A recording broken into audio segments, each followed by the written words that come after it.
So let's start with Arizona, your Wildcats. Who's the leader in the clubhouse? Well, it's interesting because Koloko, maybe the first few weeks, may have been the Pac-12 Player of the Year. At least in my mind, that was way early. But for me, it's not even close now. Ben Mathurin has not only become Arizona's, but really the Pac-12's best player, and he does it in so many ways. Now, we knew last year what he could do, and he was doing it this year. He can dunk the basketball, and he can dunk it with anybody. By the way, these dunks that we're going to show you, all in the same game. I mean, this is a guy that in one game may have won the dunk contest if we had one, and he did it in one game. We should have one. We should, right? We should talk to George about that. We should have best dunk of the year. But the key for me is how he's improved and gotten better. And last year it was kind of a guy that would get to the rim and dunk, or a guy that made open three-pointers.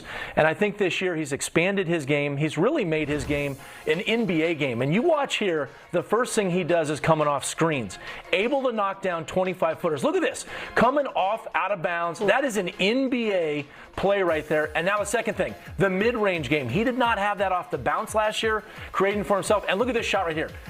Running 100 miles an hour, stop at 24 feet, knock it in. And lest I remind everybody here, that was against Illinois on the road, a top 10 team, top 12 team. The kid is lights out right now. Yeah.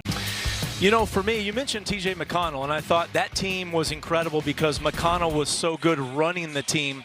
And I think that Kerr Kriisa, to me, is the key to this team. I mean, so many guys have great roles. They have a really tight 8-man rotation, and Kriisa, though, is the guy that I think, a young kid, only played 8 games as a freshman, and I think, teams have been going at him. They've been really being physical with him, but I think he's really responded in the last 4 or 5 games. He's really improved. He's evolving as a point guard, and we know how tough and how important that point guard position is when March comes around. Who's your front runner for Pac-12 Player of the Year on that squad? Well, again, I'd probably say early on Jaime Jaquez, Johnny Juzang, but the guy who's really done it for me is Tiger Campbell, and he's second right now if I had to vote for it, and it's really because of his improvement. As a leader, number one, he's been fantastic for the past couple years, but what he's done to get other guys involved, now himself involved, and you see his scoring go up by a couple every single year.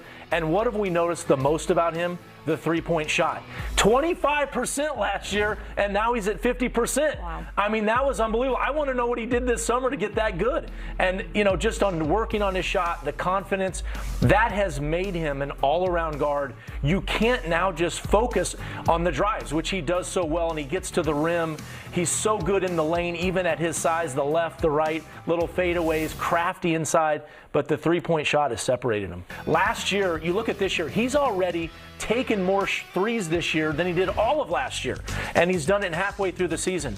And I look at him and I look at that size, 6'10", 6'11", long. Look at the stroke. You know who he reminds me of is Channing Frye, an ex-Arizona player. Channing Frye was 6 of 23 from 3 during his college career. He didn't shoot a lot of threes. Channing Frye made millions because he made a million threes in the NBA. I think Isaiah Mobley can do that. You think about what he can do on defense. He's a great kid. He's a great teammate.